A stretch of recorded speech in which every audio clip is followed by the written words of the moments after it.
So, Grandpa, tell me about your Italian grandparents. Okay. First thing I'm going to tell you is they were first cousins. Now that's going to Oh. strike you as a little odd. But first I'll tell you a little bit about my grandmother. My grandmother was born in Taranda, Italy, a small village in Abruzzo. And she was a small woman.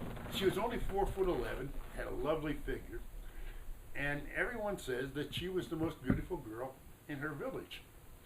Uh, Oddly enough, even though Taranda is not a big place, a lot of the people from Taranda wound up around the Greensburg, Pennsylvania area.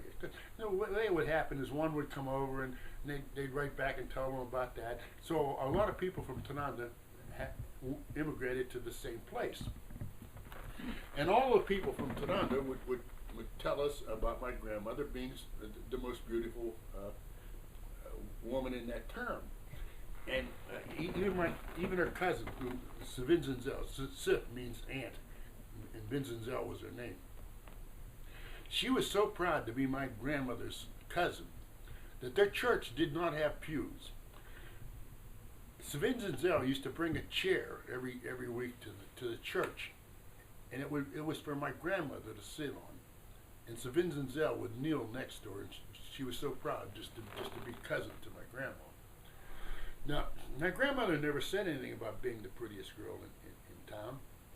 But one day, I was growing up by the time, and I said to my grandma, I said, Grandma, I called her Nunny. I said, Nunny, everybody tells me you were the prettiest girl in Taranda. And she said, oh, yes. So she knew it. She wasn't going to brag about it, but she knew she was. And so if you asked her, she'd tell you. She'd tell you, yeah. Uh-huh. Yeah. I think that's kind of good. You ought to know what you are and what you aren't. Some people think they're more than they are. Some people like to pretend that they don't know they have certain virtues. Well, you might as well say the virtues that you actually have and admit the faults that you have too. I think it's kind of a good way to be.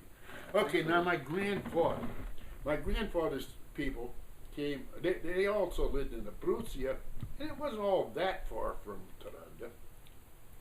But it was in a town called Castel di Sambra, which means the castle of blood. Castle of Blood? Yeah, that's what the town's name means.